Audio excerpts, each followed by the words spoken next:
दोस्तों, अगर आपने ये सोचा है कि आप एक यूज कार या फिर एक प्री ओन्ड कार परचेस करने वाले हो तो ये जो डिसीजन है आपका बिल्कुल सही है। बट ये जो डिसीजन है आपका गलत भी हो सकता है। अगर आप गाड़ी लेते वक्त एक भी गलती कर दो तो वो गाड़ी जो है आपको बहुत भारी पड़ सकती है। तो गाड़ी लेते वक्त हमें कौन सी चीजों का ध्यान रखना है वो तो मैं आपको आगे चल के बताऊंगा ही, बट मैं आपको है ना कुछ फैक्ट्स क्लियर करना चाहता हूँ। देखो, जब आप एक न्यू कार परचेस करते हो शोरूम से, तो शोरूम से बाहर निकलने के बाद ही उसका जो है 20 से 30% अमाउंट डेप्रिशिएट हो जाता है। आने वाले 3 से 4 सालों में जो अमाउंट है वो 50 से 60% डेप्रिशिएट होता है। यस, 3 से 4 साल के अंदर गाड़ी की जो प्राइस है वो आधी हो जाती है। बट अगर मैं आपको रेशियो की बात बताऊं, जब 4 नई गाड़ी बिक रही है ना तो उसके सामने 8 यूज्ड कार जो है वो सेल हो रही है। मतलब इसका जो रेशियो है वो डबल है। और यूज्ड कार का जो मार्केट है ना दोस्तों, वो काफी बूमिंग पे है अभी के टाइम में। ठीक है, तो गाड़ी लेते वक्त दोस्तों आपको किन चीजों का ख्याल रखना है। देखो, सबसे पहले जो है ना आपको अपना बजट जो है वो फिक्स करना है। जैसे आप घर से बाहर निकल रहे हो गाड़ी देखने के लिए, तो आपके माइंड में एक बजट फिक्स होना चाहिए, 4 लाख 8 लाख 10 लाख जो भी है। जैसे ही आप गाड़ी लेने के लिए जा रहे हो, किसी के कहने पर आपको आपका माइंड चेंज नहीं करना है। कुछ भी हो जाए, आपको बजट आपका फिक्स रखना है। उसके बाद अगर आप सोच रहे हो कि यूज कार जो है वो आप लोन या फाइनेंस पे लेने वाले हो, तो मैं आपको कुछ और चीजें बताना चाहता हूँ। देखो, जब आप एक न्यू कार लेते हो तो उसका जो रेट ऑफ इंटरेस्ट है as compare to use car जो होता है वो कम होता है। बट यूज कार का जो रेट ऑफ इंटरेस्ट होता है ना, जब आप गाड़ी लोन पे लेते हो तो कंपेरेटिवली इसका जो रेट ऑफ इंटरेस्ट है वो थोड़ा हाई होता है। तो सेंस इसी में बनता है कि अगर आप यूज कार परचेस कर रहे हो तो ज्यादातर डील कैश में ही कीजिए, या अगर आपको फाइनेंस ऑप्शन लेना ही है तो ये सोचिए कि आप उसका जो टेन्योर है ना वो थोड़ा कम रखें। न्यू कार में आपको 5 साल से लेके 7 साल तक का आपको इसमें लोन मिल जाता है, बट यूज कार में आपको टेन्योर जो है वो कम मिलता है। अगर आपको 5 साल का अगर टेन्योर मिल रहा है तो आप ये ट्राई कीजिए कि आप 3 साल का ही ये लोन ले और उसको 3 साल में ही खत्म कर दे। अब बात आती है कि हम लोग यूज कार या प्री ओन्ड कार हम लोग ढूंढे कैसे। देखो, इसका सबसे आसान एक तरीका है कि आप अपने आस पड़ोस में देखिए, फ्रेंड्स है, रिलेटिव्स है, अगर कोई कार बेचना चाहता है तो ये जो डील है ना ये आपको सबसे बेस्ट डील मिल सकती है। वो क्यों, मैं आपको बताता हूँ। देखो, जब आप कोई फ्रेंड्स या रिलेटिव्स की कार परचेस करते हो ना तो आपको पता होता है कि वो गाड़ी कैसी है, गाड़ी चलाने वाला कैसा है, गाड़ी कहाँ कहाँ पर चली हुई है, एक्सीडेंटल है या नहीं, चलाने वाले ने गाड़ी मेंटेन की है क्या नहीं, ये सारी चीजों का आपको है ना पता होता है। तो ये एक बेनिफिट है।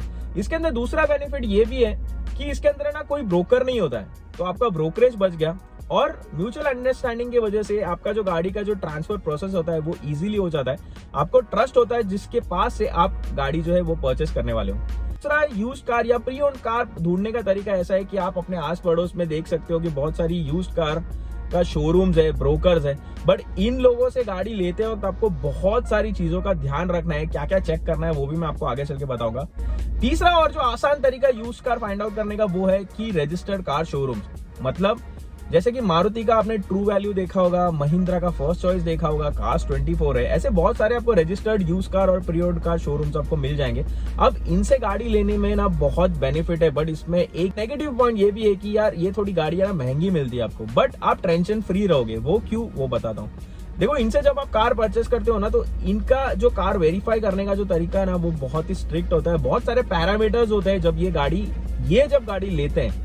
ठीक है, ये गाड़ी आपको देने के बाद आपको इसमें इंजन का वारंटी मिलता है, ट्रांसमिशन का आपको भी वारंटी प्रोवाइड करते हैं, और बाकी भी इलेक्ट्रिकल्स का या बाकी सारे भी आपको वारंटी जो है वो प्रोवाइड करते हैं। यस, गाड़ी आपको थोड़ी महंगी मिलेगी, बट आप जो है ना वो स्ट्रेस फ्री रहोगे। गाड़ी लेने के बाद आपको पछताना नहीं पड़ेगा। अगर कुछ भी हो जाता है तो गाड़ी की आपको वारंटी तो है ही, आप डेफिनेटली शोरूम में जा सकते हो। लोकल डीलर तो है नहीं कि आपको गाड़ी बेच के वो शोरूम बंद कर देगा।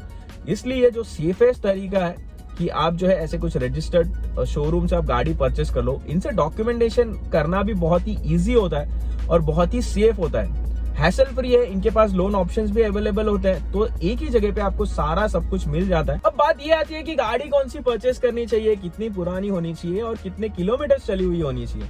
तो वीडियो के स्टार्ट में जैसे मैंने आपको बताया था कि एक गाड़ी का जो मैक्सिमम डेप्रिसिएशन होता है ना वो 3 से 4 साल तक हो जाता है। 3 से 4 साल के अंदर उसका मैक्सिमम डेप्रिशिएट होता है। तो आप ट्राई कीजिए आपको वैसे ही कोई गाड़ी मिले।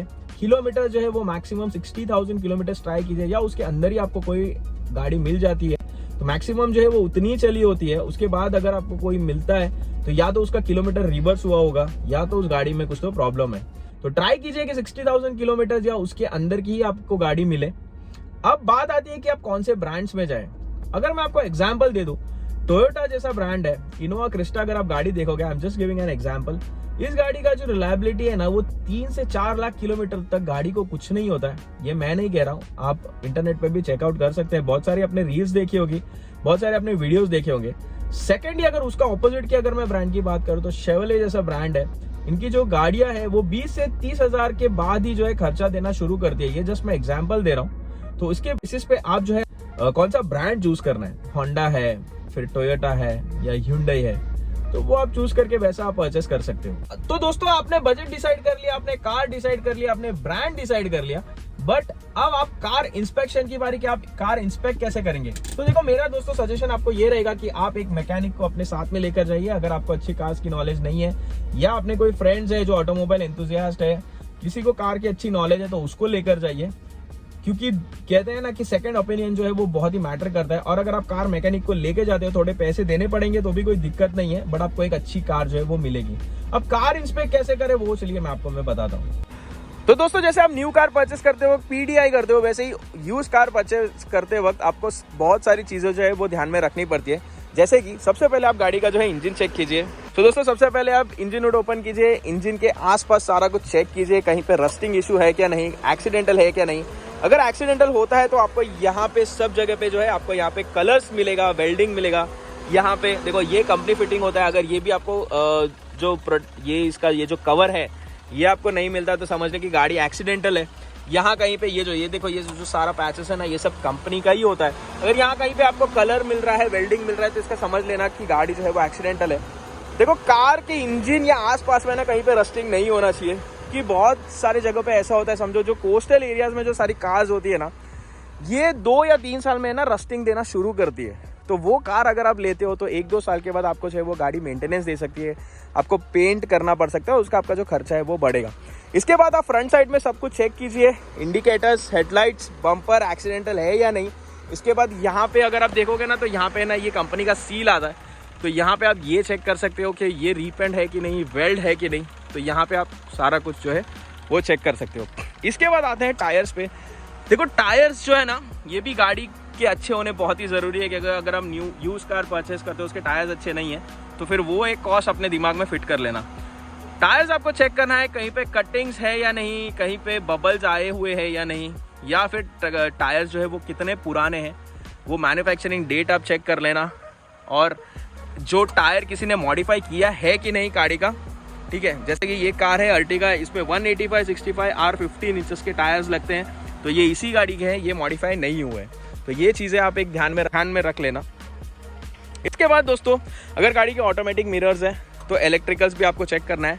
वो अंदर से क्या क्या चेक करना है वो मैं आपको बाद में बताऊंगा। इसके बाद आप साइड प्रोफाइल चेक कर लीजिए। दोस्तों पेंट का जो शाइन है ना, वो आपको देख के पता चल जाता है कभी कभी कि ये रीपेंट हुआ है कि नहीं। इसके बाद आप ये डोर्स ओपन कीजिए, ये जो सारा सील्स है ना आप ये चेक कीजिए, आप ये रबर को आप एक निकाल लीजिए। और ये जो इंस्पेक्शन है ये सारी कार का सेम है, कोई कार का अलग ऐसा कुछ नहीं है। देखो ये ना, ये जो मैन्युफैक्चरिंग मार्क्स होता है जब ये गाड़ी बनती है, तो ये जो पैचेस है ना आपको ये चेकआउट करना है। तो यहाँ पे कहीं पर भी आपको वेल्डिंग या कलर किया हुआ मिले तो समझ लेना कि गाड़ी जो है वो एक्सीडेंटल है और वो आपको गाड़ी नहीं लेनी है। तो ये चारों डोर्स में आपको सब कुछ सेम करना है। उसके बाद अगर आप डोर ओपन कर तो कहाँ पे चेक करना है, कहीं पे रस्टिंग है या नहीं। साइड्स पे अगर आपको चेक करना है, यहाँ पे चेक करना है। देखो यहाँ पे जो है थोड़ा थोड़ा रस्टिंग होना स्टार्ट हो चुका है, ठीक है। तो वो सारा आपको सब कुछ है वो चेक करना है। उसके बाद आती है मेन पॉइंट जो कि है टेस्ट ड्राइव। देखो दोस्तों, आप गाड़ी आपने चूज कर ली है, सब कुछ कर लिया है, आपको उसका टेस्ट ड्राइव लेना बहुत ही ज़रूरी है। आपको इंटीरियर एक्सटीरियर से गाड़ी एकदम नहीं मिलेगी, बट अगर आपको उसका इंजन में अगर कुछ माल फंक्शन है कि नहीं, अगर वो पता करना है तो आपको गाड़ी चलाने के बाद ही पता चलेगा। तो हो सके तो एक लंबी टेस्ट ड्राइव लीजिए। टेस्ट ड्राइव लेते वक्त अपने साथ किसी को लेकर जाइए, क्योंकि सेकंड ओपिनियन जो है वो बहुत ही मैटर करता है। फ्रेंड्स को लेकर जाइए, जैसे मैंने आपको बताया कि एक गैरेज वाले को लेकर जाइए, तो ये जो है आपको गाड़ी चूज करने में बहुत ही आसानी होगी। अब टेस्ट ड्राइव लेते वक्त आपको कौन सी चीज़ें ध्यान रखनी है, सबसे पहले तो आप अपना कंफर्ट चेक कीजिए, क्योंकि आप गाड़ी ले रहे हो तो किस पर्पस के लिए ले रहे हो। जैसे आप ड्राइविंग सीट पे बैठते हो टेस्ट ड्राइव लेने के लिए, तो सबसे पहले चेक कीजिए कि ब्रेक, क्लच, एक्सीलेटर स्मूथ है या नहीं, क्लच प्लेट खराब है या वो आप क्लच दबाओगे तभी आपको वैसे ही पता चल जाएगा कि क्लच जो है वो स्मूथ है कि नहीं। इसके बाद गाड़ी टेस्ट ड्राइव लेते वक्त सबसे पहले तो AC ऑन कर लीजिए, उसको रिसर्कुलेशन मोड में डालिए, ठीक है। कूलिंग एकदम मिनिमम पे रख दीजिए एंड फिर आप टेस्ट ड्राइव लीजिए। जब गाड़ी एसी पे होती है तभी आपको रियल पता चलता है कि कहीं से आवाज़ आ रहा है या नहीं, सस्पेंशन का आवाज़ है, टायर का आवाज़ है या और कहीं से भी आवाज़ आ रहा है या। अब दोस्तों कार को ऑन करने के बाद सबसे पहले आपको ये करना है कि जो स्टीयरिंग है ना, आपको पूरा लेफ्ट साइड और राइट साइड जो है पहले आपको पूरा घुमा के देखना है और ये चेक करना है कि कहीं से कोई नॉइज़ या आवाज़ आ रही है या नहीं। अगर आपको स्टीयरिंग कॉलम या स्टीयरिंग में से कहीं से आवाज़ आ रही है तो समझ लेना कि उसके स्टीयरिंग में काम है या स्टीयरिंग में कुछ तो प्रॉब्लम हो सकता है। उसके बाद जैसे आप टेस्ट ड्राइव स्टार्ट करते हो तो पहले तो आप एसी ऑन कर लीजिए, फ्लो एक बार चेक कर लीजिए कि कूलिंग है या नहीं। एसी को फर्स्ट सेकंड थर्ड फोर्थ जिसमें रखना है वो रखिए, पूरा जो है उसका एसी का टेम्परेचर मिनिमम में रखिए और फिर उसका ड्राइव स्टार्ट कीजिए। टेस्ट ड्राइव लेते वक्त आप है ना प्रॉपर फील लीजिए कि आप जब गाड़ी चला रहे हो तो आपको कंजेस्टेड फील तो नहीं हो रहा है, आपके पैर दुख रहे हैं या नहीं, स्पेस जो है वो प्रॉपर है या नहीं, आप टर्न तो आपका जो हाथ है वो ऐसे यहाँ पे ऐसे टकराता है क्या नहीं, ये सारी चीज़ों का जो है आप ये ध्यान में रखिए। और इसके बाद आप टेस्ट ड्राइव लेते वक्त आप जो है सारे गियर्स चेक कीजिए, जैसे गियर चेंज करते वक्त कहीं पे अटक तो नहीं रहे, सब गियर्स चेक कीजिए, फर्स्ट सेकेंड थर्ड फोर्थ सारे चीज़ें आप चेक कीजिए। हो सके तो आपके फ्रेंड्स या जो साथ में है उनको बोले कि आप जो है वो टेस्ट ड्राइव कीजिए, क्योंकि सेकंड ओपिनियन जो है वो सीरियसली बहुत मैटर करता है।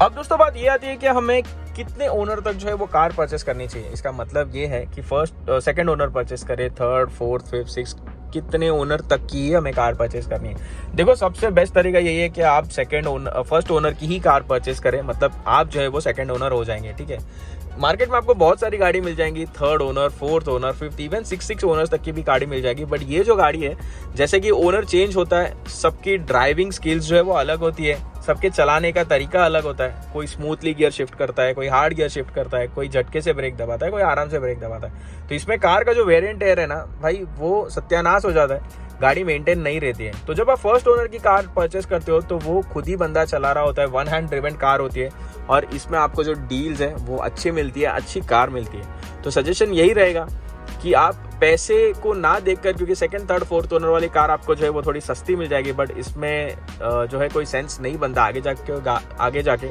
आपको वो गाड़ी जो है वो खर्चा दे सकती है। तो ज़्यादातर आप फर्स्ट ओनर की ही परचेस कीजिए, आप जो है वो सेकंड हो जाएंगे। और आप जब कार बेचोगे, जब वो आप कार लोगे, जितने भी सालों के लिए आपने वो कार ली है, तो उसके बाद जो है आपको उसका जो डेप्रिसिएशन है वो भी कम होगा और आपको बेचते वक्त जो पैसा जो है वो भी अच्छा मिले। इसके बाद दोस्तों सारा सब कुछ हो गया, अपने गाड़ी फिक्स कर ली, बजट फिक्स कर लिया, अपने कार जो है टेस्ट ड्राइव ले ली। अब जो मेन बात आता है कि कार हिस्ट्री चेक कीजिए। तो दोस्तों आप हिस्ट्री आसानी से आप चेक कर सकते हो, अगर गाड़ी एक्सीडेंटल है या नहीं, गाड़ी पे कोई केस है या नहीं।